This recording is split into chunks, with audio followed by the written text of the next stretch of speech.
He walked in like he owned the place and said, "You're fired. Get out. No handshake, no how do you do, just straight to the execution." I put my badge on the desk, smiled, and said something that was going to change his whole world in about 2 hours. Great. You better start getting ready for that board meeting then.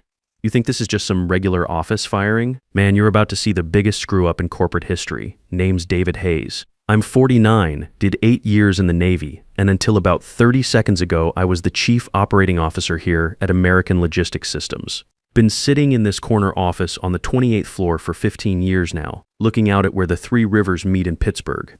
I know this building like the back of my hand. I know the heating system makes that weird noise when it's windy. I know the coffee machine takes exactly 47 seconds to make a decent cup. And I know for damn sure that this new guy just made the worst mistake of his life.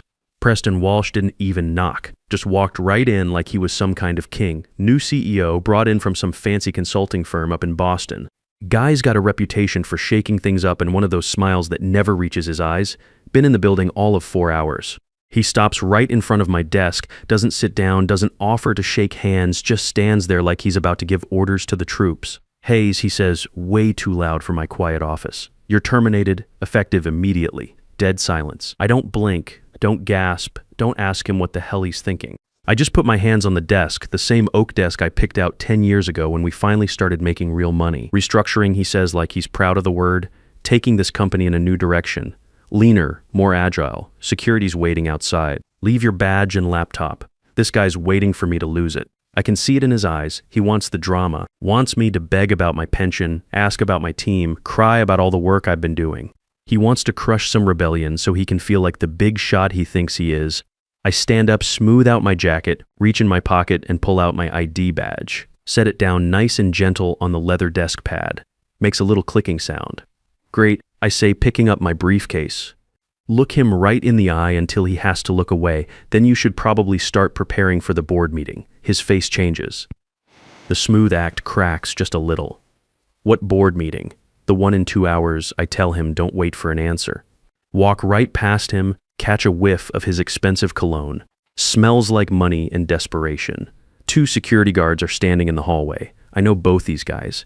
Tony's got a son in the Marines, Steve coaches Little League. They can't even look at me, just staring at their shoes like they're the most interesting things in the world. "Mr. Hayes," Tony mumbles, face turning red. "Sorry, sir. Just following orders."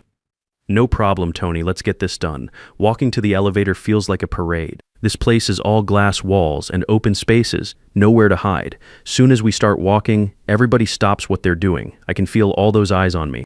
Phones going down, conversation stopping dead. I keep my head up, focus on those elevator doors. Don't look at the VP who's suddenly real interested in the water cooler. Don't look at my assistant who's got tears in her eyes. Just walk, one foot after the other, my shoes making the only sound in the whole place. Preston's watching from my office door. I can feel him back there thinking he just won some big victory, thinking he cut the head off the snake. Poor guy has no idea he just pulled the pin on a grenade and forgot to throw it. Elevator comes with a cheerful little ding. We all pile in, me, Tony, Steve. Doors close and down we go. My phone buzzes in my briefcase, quick little vibration. Don't need to check it. I know what it is. It's not some worried coworker texting me. It's the company's computer system telling me my termination just got processed. What Preston doesn't know is that when you fire certain people around here, the system does more than just update the payroll. It starts checking things, important things. See, Preston thinks he just fired some middle-aged guy in a suit, doesn't understand how this place really works. When he fired me, he didn't just remove an employee. He triggered a whole bunch of automated systems that I helped set up after we almost went belly up back in 2008. We hit the lobby, marble floor shining under those bright lights. The girl at the front desk looks up and sees the security escort. I give her a little nod. Tony swipes his card to let me out at the turnstile. Light turns red. Access denied. "Take care, Mr. Hayes," Tony says, sounding guilty as hell. "You too, Tony." "Tell your boy I said Semper Fi." Push through those revolving doors and step out into the Pittsburgh cold. Wind hits my face like a slap. First honest thing I felt all morning. Don't go home, don't head to some bar to drink away my troubles. Cross the street to Murphy's Diner. Been there since before I was born. Serves the best coffee in the city. Big windows facing right at our building. Order black coffee. Find a booth by the window. Pull out my personal laptop Surface Pro that's got nothing to do with the company network. Or so they think. Time to log into a little system I set up years ago during our last big crisis. something to protect the company from people who might try to hurt it from the outside. Funny thing is it works just as well when the threat comes from inside. On my screen, I'm watching the company's vital signs like a doctor checking a patient's heartbeat. Red alerts start popping up, executive officer removal detected. Then another line, compliance check starting, checking voting rights. Preston's probably upstairs right now pouring himself a drink, thinking he just won the Super Bowl on his first day. Maybe calling his buddies back in Boston, bragging about how fast he cleaned house. Guy has no clue what's coming. New message pops up, emergency protocol 7C started. I take a sip of coffee. Tastes perfect, bitter, and strong. The computer's doing exactly what I programmed it to do years ago. It's checking our company rules against what Preston just did, and it's figuring out that the guy he fired isn't just some employee you can kick to the curb. Here's the thing Preston doesn't know: back in 2008 when the economy went to hell, this company almost died. I mean, flat out bankrupt, lights out, everybody go home dead. The original owner was ready to throw in the towel, but I made him a deal. I told him I'd save the company, keep it alive, get us back on our feet. But I wanted something in return. Not just a paycheck. Anybody can get fired and lose a paycheck.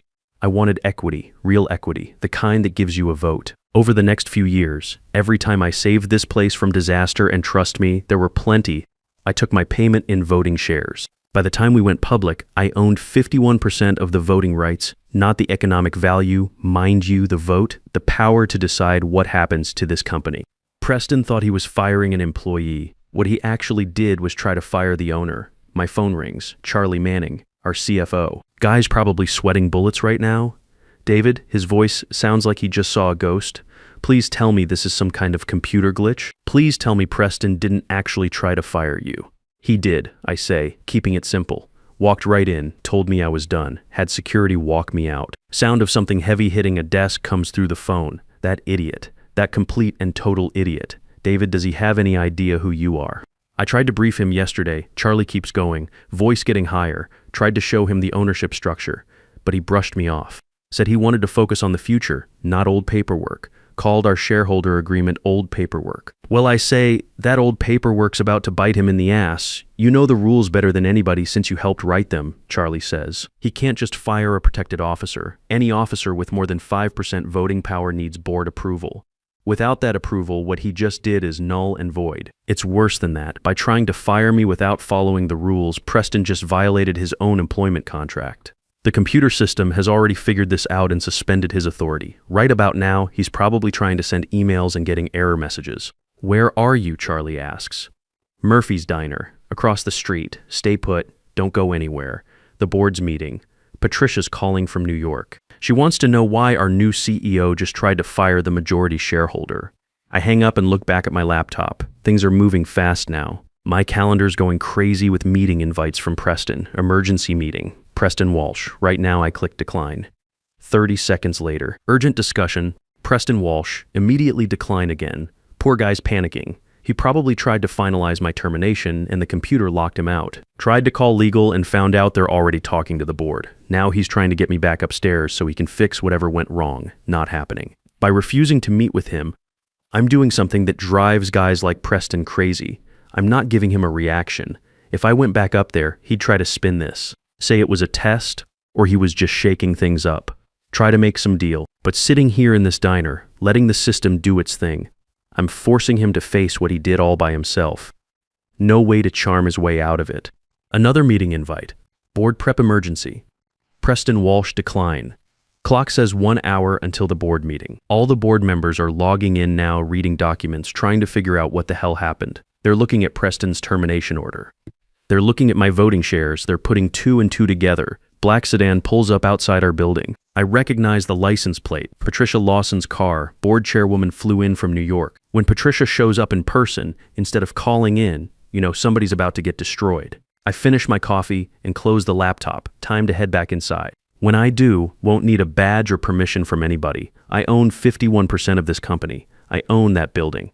Walking back through those revolving doors feels different this time. Tony's still at his security desk.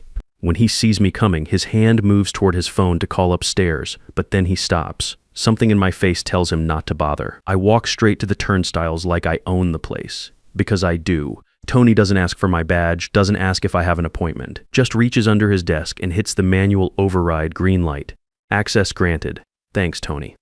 Elevator ride up feels like preparing for battle. By the time those doors open on the 28th floor, I'm not the same guy who got walked out 2 hours ago. I'm not the employee who got fired. I'm the owner coming back to clean house. Executive floors designed to intimidate people, make them feel small. But walking down that hallway now, I can feel the power shift happening. The whispers follow me like a wave. They're not looking at me with pity anymore. They're looking at me like I'm something that shouldn't exist, a ghost story walking around in broad daylight. Boardrooms at the end of the hall, big oak doors, fancy brass handles. Patricia's assistant, Elena, stands up when she sees me. Not the quick jump of someone startled, but the respectful rise you give when the judge walks into court. "Mr. Hayes," she says quietly. They're waiting. "How's the mood in there, Elena?" "Tense," she whispers, glancing at those closed doors like they might explode. "Mr. Walsh asked for water 3 times. Hasn't touched any of it." I put my hand on the door handle, take a deep breath, then push it open. The boardroom's huge -20-foot conference table that cost more than most people's houses. Big video screen on the wall showing the remote directors like they're floating heads watching everything. Soon as my foot hits the floor, all conversation stops dead. There's Preston, sitting at the head of the table. 2 hours ago in my office, he looked like he could take on the world. Now he looks like a kid who climbed into daddy's chair and realized his feet don't touch the ground. His tie's crooked, jacket hanging on his chair. Got his hands wrapped around a stack of papers like they're going to save his life. Probably those restructuring plans he paid somebody to write up. "David," Preston says, voice cracking a little, clears his throat, tries again. "David, glad you came back so we can sort this whole thing out." Guy's trying to act like me showing up was his idea, like this is just some misunderstanding we can clear up over coffee. I don't answer him, don't even look at him. Look straight at the camera instead. "Chairwoman Lawson," I say, nodding at the screen. "Mr. Hayes," comes Patricia's voice through the speakers. Cold as ice. "Please take your seat." Now here's where it gets interesting.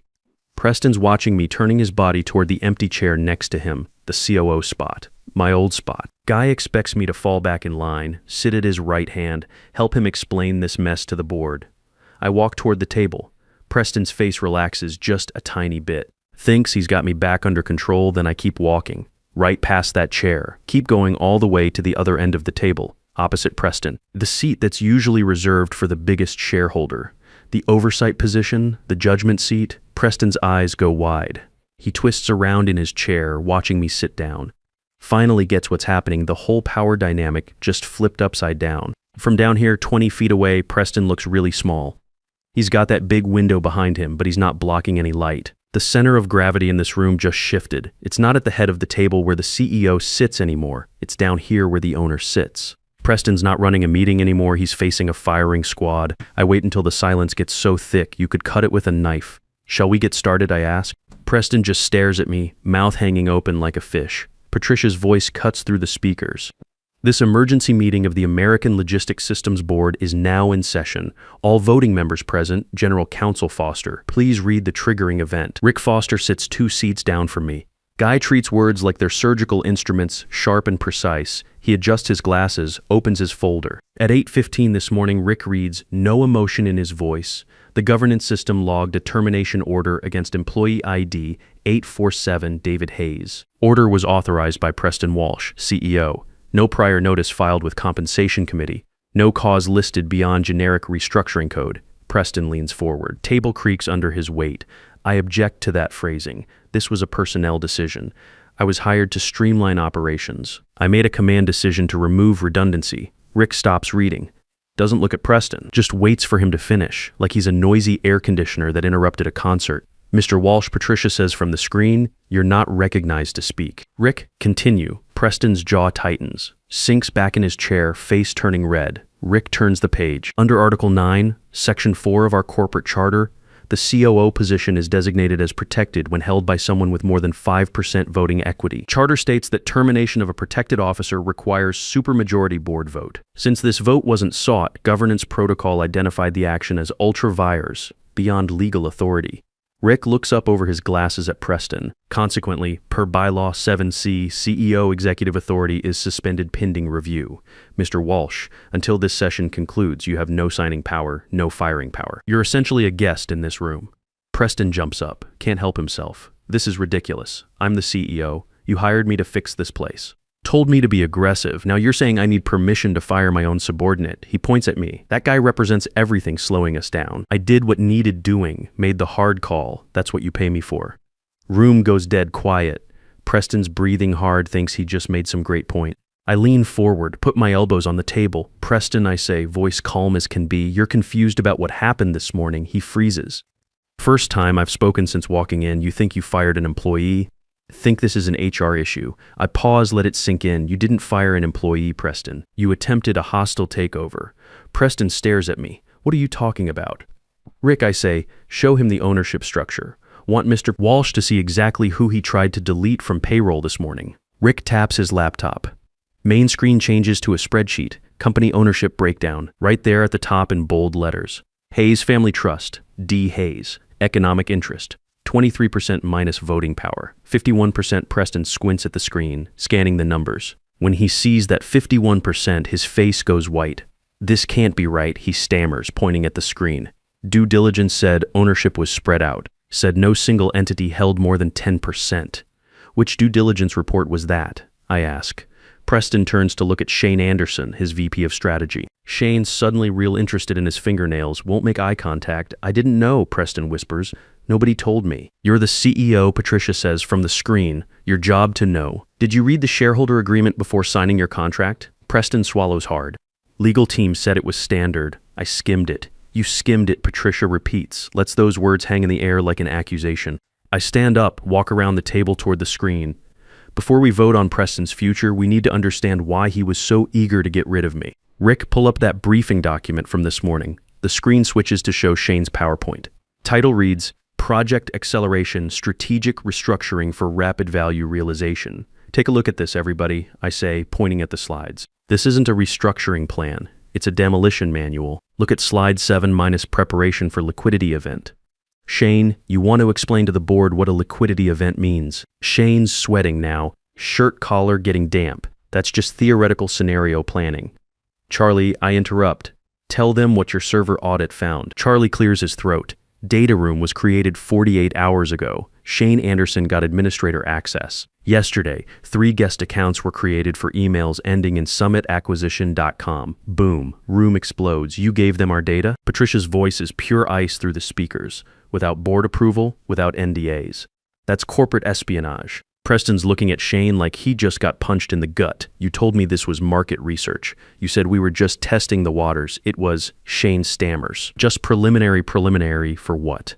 I ask Shane, you've been talking to Summit Acquisition about buying us out? Shane won't answer, just stares at the table. Here's what happened. I tell the board. Shane's been working with Summit to engineer a hostile takeover. They couldn't buy us legitimately because I control the votes. So they brought in Preston to remove me, create chaos, and force a fire sale. Preston slumps in his chair like somebody let all the air out of him. Finally gets it. Shane wasn't helping him succeed. He was handing him a grenade with the pin already pulled. Motion to terminate, Patricia announces.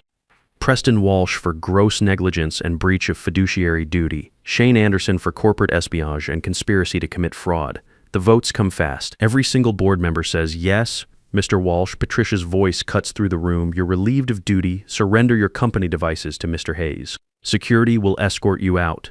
Preston doesn't move for about 30 seconds, then real slowly, like he's underwater. He reaches into his jacket, pulls out his phone, sets it on the table, pulls out his badge, puts it next to the phone. Guy stands up, looks at me one last time. Mouth opens like he wants to say something, but nothing comes out. What's he gonna say? Sorry I tried to steal your company. He walks to the door. Tony and Steve are waiting outside, same security guards who walked me out 3 hours ago. Funny how things come full circle. Door closes behind him. Shane follows about 2 minutes later, looking like he's heading to his own execution, which in a way he is. FBI is going to want to talk to him about those data transfers. David, Patricia says from the screen, board would like to offer you the interim CEO position. Job's yours if you want it. I look at that empty chair at the head of the table. Been there, done that. Thanks, but no, I'm an operator, not a politician. I belong in the engine room, not the corner office. I nominate Charlie Manning as interim CEO. Charlie looks shocked. David, you sure? Dead sure. You've got the integrity this company needs. You stood up to Preston when it mattered. That's leadership. Patricia smiles, first real smile I've seen from her all day. All in favor of Charlie Manning as interim CEO. Every hand goes up. Unanimous. Congratulations, Charlie. David, thank you for saving this company. Again. Board meeting's over. Directors start logging off one by one until it's just the company logo on the screen. I walk back to my real office. My badge is still sitting on the desk where I left it this morning. Pick it up, clip it back on my jacket, makes that same little clicking sound. Sit down in my chair, look out at the three rivers. Storm clouds are breaking up. Sun's trying to push through for the first time all day. Preston thought he was the new sheriff in town. Turned out he was just the hired gun, and he didn't even know who was paying him. Shane thought he could sell us out to the highest bidder. Both of them learned something important today. When you mess with people's livelihoods, when you try to destroy something that took decades to build, there are consequences. Pull a stack of contracts toward me, uncap my pen. Time to get back to work. We've got 3,200 people counting on us to keep this place running right. You know, I've been telling this story at Murphy's Diner for the past few weeks.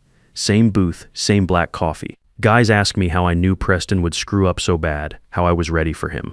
Truth is, you prepare for guys like Preston the same way you prepare for any other threat. You build your defenses before you need them. You read the fine print. You understand the rules better than the people trying to break them. See, most folks think power comes from having the biggest office or the fanciest title. Real power comes from doing your homework, from being the guy who reads the contract while everyone else is just looking at the signing bonus. Preston walked in here thinking he was smarter than everybody in the building. Turned out the quiet guy in the corner office, the one he didn't bother to shake hands with, owned the whole damn place. If you're ever in a situation where some hotshot tries to push you around, remember this. Preparation beats intimidation every single time.